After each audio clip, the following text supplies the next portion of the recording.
دوسروں کے لیے اس کی اتباع بھی ضروری نہیں.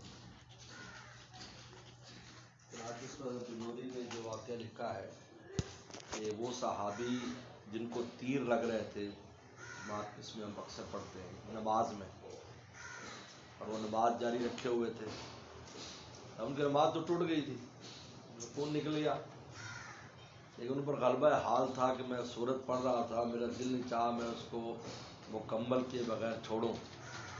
اب اس کو جائز نجائز کی بحث ہم نہیں کریں گے، لیکن میں اور آپ ایسا نہیں کریں گے کہ خون نکل آیا تو ہم پڑھتے رہیں.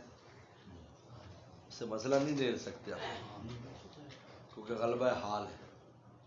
تو غلبہ حال میں کوئی اگر کام کرتا ہے، چاہے بزرگ ہو، صحابی ہو، اگر غلبہ حال میں اس نے کوئی کام کیا ہے اس کی حد تک ٹھیک ہے، کیونکہ وہ جب غلبہ حال کا مطلب یہ ہوتا ہے کہ انسان کو اپنے عقل و ہوش نہیں ہوتی، اتنا جوش ہوتا ہے اس وقت، لیکن دوسروں کے لیے نہیں ہے. اس لیے حضرت تھانوی نے فرمایا کہ بعض لوگ کلام سنتے نا جو، تو ان کو حال پڑ جاتا ہے، جیسے قوالیوں میں ہوتا ہے.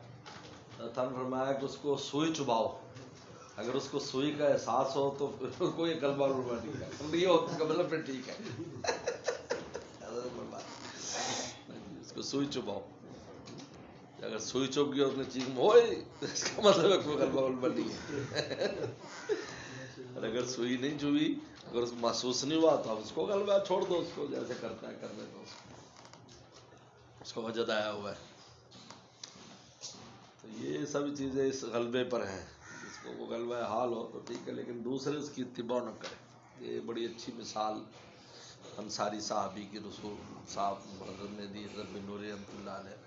اس سے بڑے مسائل حل ہو گئے، بہت مسئلے اس حضرت کے اس جملے سے معرف السنن میں ذکر کیا ہے جو ترمذی شرح ہے، اس سے بڑے مسائل حل ہو گئے. کسی بزرگ کے حالات پڑھتے ذکر کرتے ہوئے کھڑے ہو گئے تو پتہ چلا بھی غلبہ حال تھا، لیکن میرے اور آپ کے لیے نہیں ہے.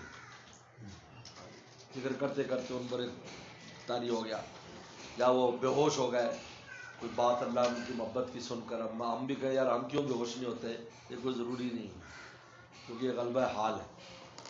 اور غلبہ حال دوسروں کے لیے نہیں ہوتا، وہ تو مجبور ہے، اس پر ایک حالت طاری، اس کے دل پر ایک کیفیت طاری ہو گئی جس کی وجہ سے وہ خوف خدا سے بے ہوش ہو گیا، لیکن میرے اور آپ کے لیے نہیں ہے. اگر ہم پر ایسی طاری نہیں ہوتا تو یہ کوئی نقص کی علامت نہیں ہے. حضرت نے اس جملے میں بڑے مسائل حل کر دی. اب کسی بزرگ پر بدگمانی نہیں ہوگی، یار اس نے ایسا کہ کیسا بزرگ ہوتا ہے. تو شریعت، ہمارے والد صاحب رحمۃ اللہ علیہ، ہمارے والد صاحب ترکستان کے تھے، چین کے تھے. ہاں جی، پہلے جو مسلمانوں کا علاقہ تھا، بعد میں اب چین کے قبضے میں ہے. والد صاحب وہاں سے آئے تھے ہمارے، دیوبند نے پڑھا، پھر یہاں ان کے استاد لے آئے تو یہاں آ گئے. تو اپنے وہاں کا قصہ سناتے تھے اسلامی حکومت جب تھی. ایک بزرگ تھے تو وہ ذکر کرتے کرتے نا کھڑے ہو جاتے، اور کھڑے ہو کر جو نا وہ گھومتے رہتے، پھر بیٹھ جاتے، اس طرح ان کا ایک حالت ہوتی. تو اس پر کسی مولوی صاحب نے قاضی کو درخواست دی کہ یہ خلاف شریعت کرتا ہے، کہ یہ شریعت میں تو ہے نہیں، اور یہ ذکر کرتے کرتے کھڑا ہو جاتا ہے. تو قاضی نے ان کو طلب کر لیا. جب اس بزرگ کے ماننے والوں میں علماء بھی بہت تھے، اور علماء سمجھتے تھے بیچارے مجبور ہو جاتے ہیں جب اس کیفیت طاری ہوتی ہے. تو جیسے حضرت علی فرماتے ہیں، حضرت علی رضی اللہ کرم اللہ کو تیر لگ جاتا کوئی، تو فرماتے جب میں نماز میں ہوں تو نکال لینا، مجھے پتہ نہیں چلے. ان کو ایسا غلبہ ہوتا تھا استحضار الہی کا، ان کو احساس نہیں ہوتا تھا یہ غلبہ ہر ایک پر تو نہیں.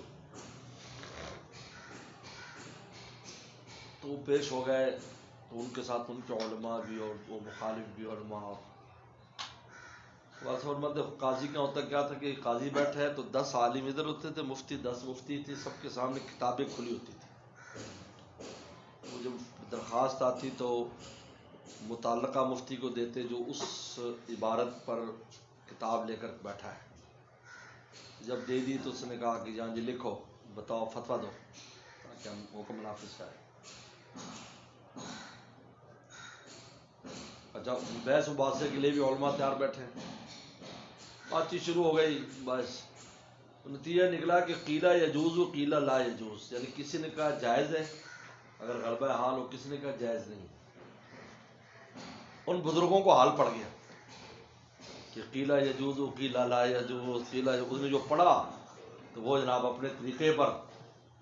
اب وہ صاحب چونکہ تصرف بزرگ تھے تو حال میں جتنے بھی قاضی کی عدالت میں لوگ تھے وہ سارے ناچنے لگے سب. وہ قاضی سمیت قیلا یجوز قیلا لا یجوز، وہ جو مخالفین تھے وہ بھی کہنے قیلا یجوز قیلا لا یجوز.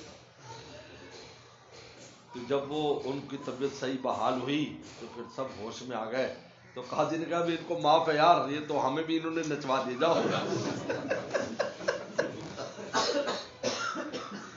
ہمارے والد صاحب قصہ سناتے تھے، یعنی غلبہ حال میں انسان کو اپنا ہوش نہیں ہوتا، اس وقت جائز ناجائز کا حکم نہیں لگایا جاتا، لیکن بشرطے کہ غلبہ حال ہو، اس کا وجدانی کیفیت ایسی ہو جائے تو مجبور ہو جائے. تو پھر تو اگر اس کو ایسا نہ کیا جائے گا تو اس کو نقصان ہوتا ہے. اس لیے بہت بزرگوں کو بارے میں نے شیخ سے سنا، شاہ کی صاحب سے، کہ تھوڑی دیر کے بعد ٹھنڈی ایک لمبی آہ بھرتے تھے، آہ ایسے کر کے. پھر فرماتے اگر میں آہ نہ لوں تو میرا سینہ عشق کے جوش سے پھٹ جائے، اس لیے میں آہ لینے پر مجبور ہوں.